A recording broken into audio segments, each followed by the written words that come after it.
السلام علیکم۔ دنیا میں بظاہر جسم کار فرما ہے، ہاتھ ہلتے ہیں، پیر چلتے ہیں، منہ سے بولا جاتا ہے، آنکھیں دیکھتی ہیں، کانوں سے سنا جاتا ہے، لیکن حقیقت یہ نہیں ہے۔ حقیقت یہ ہے کہ دنیا میں روح کار فرما ہے۔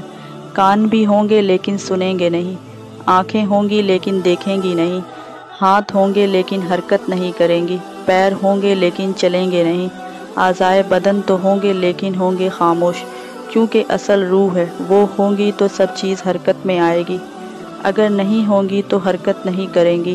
روح اللہ تعالیٰ کے ایک فیصلے کا نام ہے، اس سے زیادہ جانا نہیں جا سکتا۔ انسان کے پاس جو علم ہے وہ بہت ہی کم ہے، بلکہ دیا ہی نہیں گیا۔ جیسا کہ روح کو سمجھنے کے لیے زیادہ علم چاہیے، جو مخلوق کے شان کے لائق نہیں ہے۔ رسول اکرم صلی اللہ علیہ وسلم مدینہ منورہ سے باہر کسی غیر آباد جگہ پر صحابہ اکرام کے ساتھ چل رہے تھے۔ قریب ہی یہودی آبادی تھی۔ ان کے مذاہب علماء اکٹھے بیٹھے تھے۔ انہوں نے آپس میں کہا کہ وہ نبوت کا دعویٰ دار آ رہا ہے، اس سے روح کے بارے میں پوچھتے ہیں۔ ان میں سے جو سمجھدار تھے انہوں نے کہا کہ مت پوچھو، ایسا نہ ہو کہ اور بے عزتی ہو جائے، لیکن اکثر نے کہا کہ نہیں، پوچھنا چاہیے۔ پھر انہوں نے رسول اکرم صلی اللہ علیہ وسلم سے پوچھا تو آپ خاموش ہو گئے۔ علماء یہود گھبرا گئے اور ایک دوسرے سے کہا کہ ہم کہتے تھے کہ مت پوچھو۔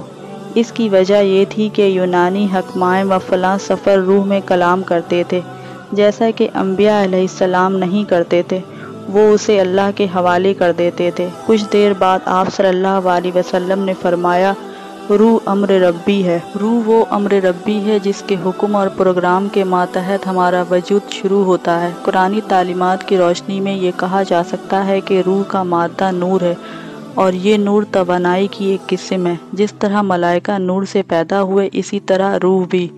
سائنسی تحقیق کے مطابق روح انسان کا وہ حصہ ہے جس کا موت بھی کچھ نہیں بگاڑ سکتی۔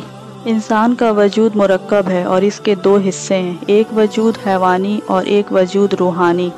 وجود حیوانی جسم اور جان پر مشتمل ہے، جیسا کہ وجود روحانی ایک مستقل شخصیت ہے اور وہ روح ہے۔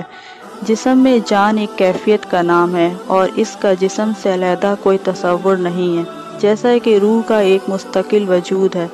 روح آسمان سے ہے، جیسا کہ جسم زمین سے ہے۔ روح کی بھی آنکھیں ہیں، کان ہیں، عقل ہے۔ جسم کی ان تینوں چیزوں کا تعلق دماغ سے ہے، جیسا کہ روح کی ان تینوں چیزوں کا تعلق دل سے ہے۔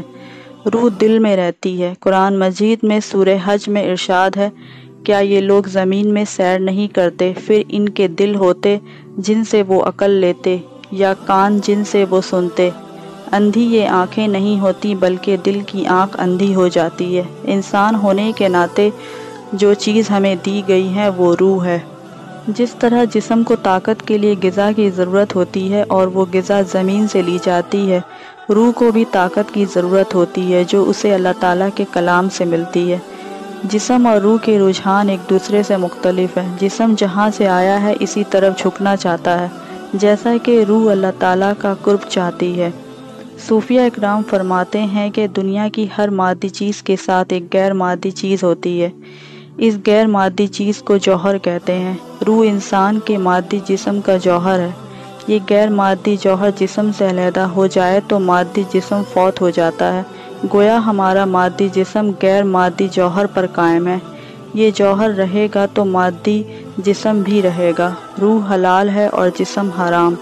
حلال نکل جائے تو جسم حرام ہو جاتا ہے، اور حرام کو تدفین کے لیے غسل بھی چاہیے اور نمازی بھی۔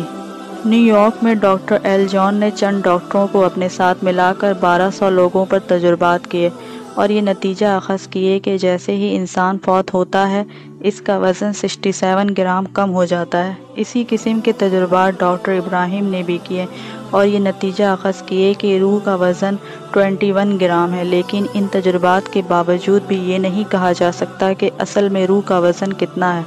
سائنس کے پاس اس بات کا کوئی جواب نہیں کہ روح کہاں چلی جاتی ہے، کائنات میں گردش کرتی ہے یا کوئی نیا بدن، کوئی نیا جسم تلاش کر لیتی ہے۔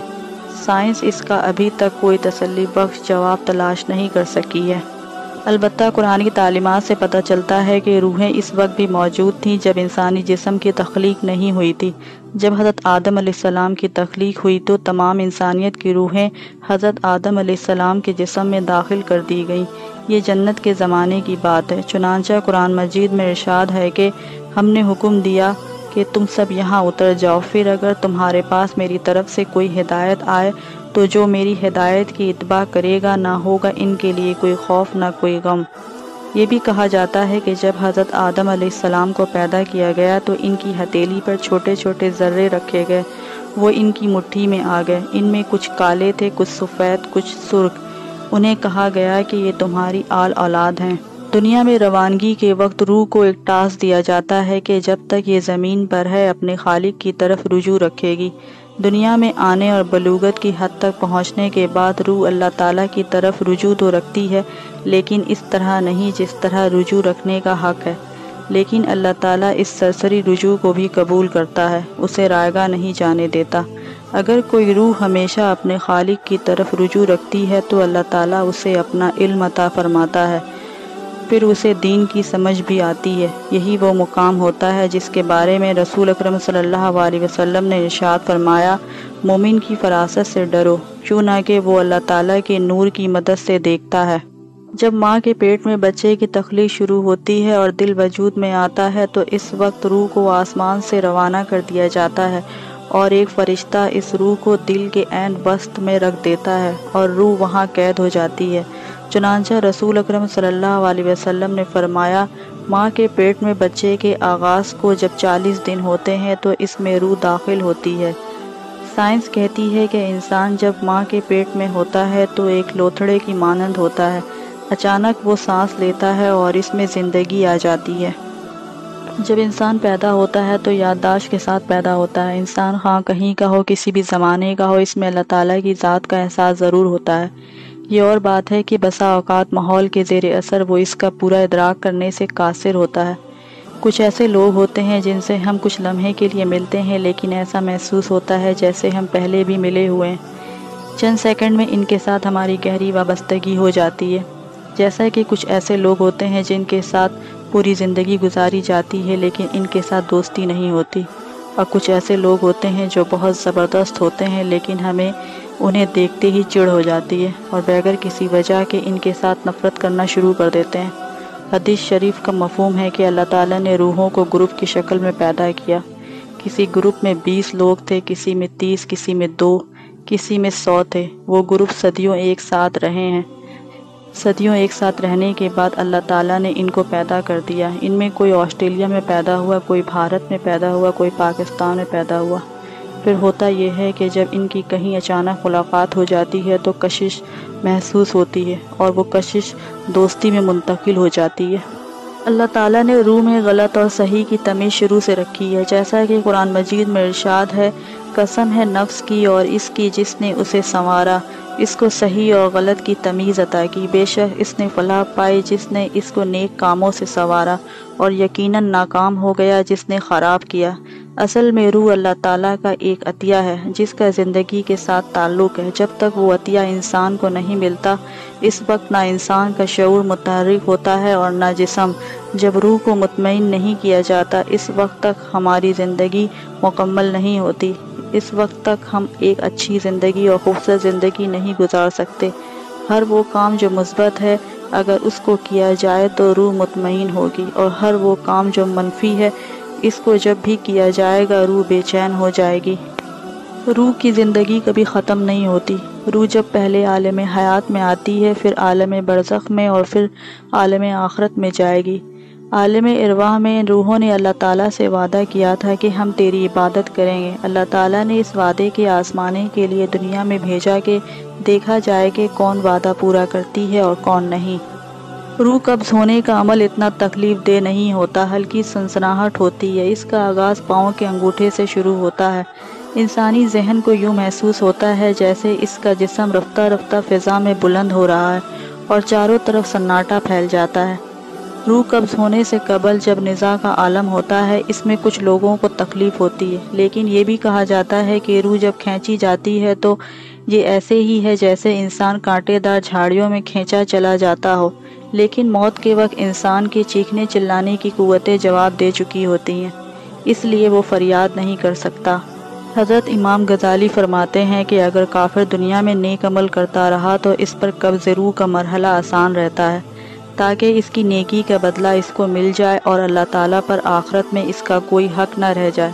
کافر ہو، مشرک ہو، بت مذہب ہو یا گناہگار ہو، ان کے لیے اللہ تعالیٰ کا قانون ہے، ان کی روح تکلیف کے ساتھ ہی نکلے گی۔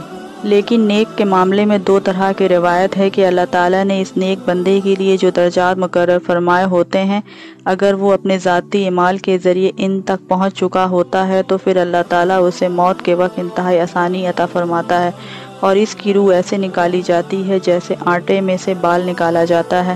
نیک آدمی کے اعمال چاہے کتنے ہی کثیر ہوں، لیکن اللہ تعالیٰ نے جو اس کے لیے درجات مقرر فرمائے تھے وہاں تک اس کی رسائی نہیں ہو پا رہی، تو پھر اس نیک آدمی کو بھی موت میں تکلیف دی جاتی ہے اور وہ اس تکلیف کو محسوس کرتا ہے، اور اس کی اس تکلیف پہ صبر کرنا اور اس تکلیف میں مبتلا ہونا اس کو ان درجات تک پہنچا دیتا ہے جو اللہ تعالیٰ نے اس کے لیے مقرر فرمائے ہوتے ہیں۔